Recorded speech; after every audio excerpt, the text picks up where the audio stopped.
just coming along after our first materials billing. I thought you'd like to look at some of the costs and details of construction.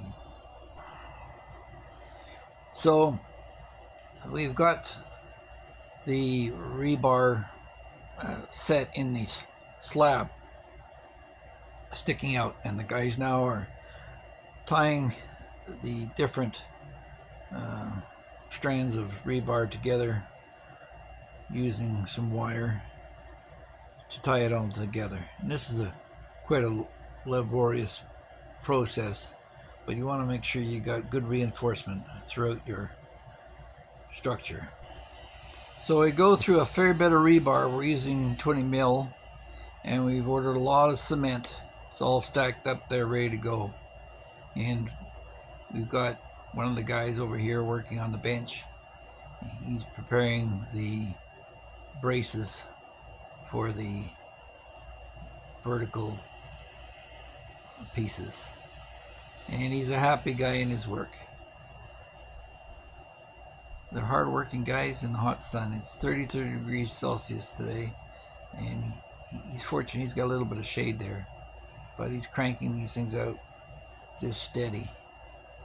And we'll be going through a lot of these, so he'll be busy for a while. So there's a reason for hand mixing, especially in the hot tropical sun where things are so dry. You want to hand mix so you can control not only the mix but how the aggregate settles throughout the concrete. So this slab's now been poured and ready for the covering for the column. So it's a two-man job. They line it up. Actually a three-man job. There's a guy up top as well who's dropping the stuff over the rebar. And as they wire that in, centered about every 6 inches apart, it'll make a strong skeletal structure for the concrete to pour around. When I watch other bloggers using concrete, some of them use mixers, but they don't really recommend it because they're kind of erratic and a lot of them are handmade. We just make a crib and they mix the cement in there. And here you've got the form set up over the footing, and they're about to pour, well, the last bits of the concrete into this first phase of the footing. So it's a bucket brigade as they pass it up one to the other, and it ends up being dropped in the chute there. So in the hot sun all day long hauling concrete, I know what it's like, having built swimming pools in Canada.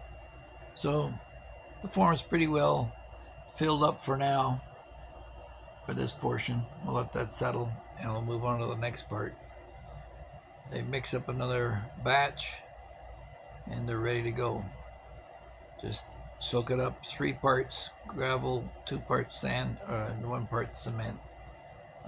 Sorry, 3, 2, 1. It's 3 parts sand, 2 parts gravel, and 1 part cement. So there you go. 1 guy working, 4 guys watching. But you need the manpower ready to go. They really work themselves out, and they're tired at the end of the day. They're just bailing away. You can see how liquid that mix is.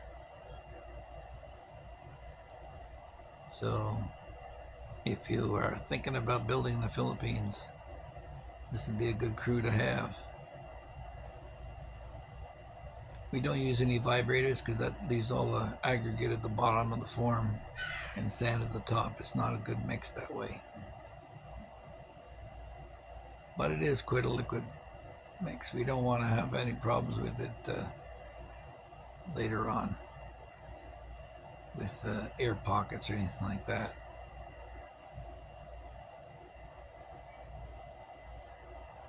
And that'll be the last pour for this one.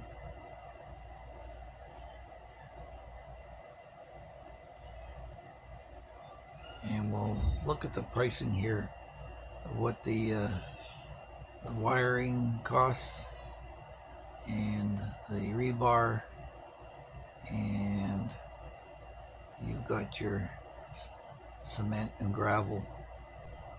So that's it for this time. I hope you enjoyed it. If you did, then don't forget to like, share, and subscribe. And we'll see you soon. Come and hit that subscribe button and hit that like button and hit the notification bell. Bye!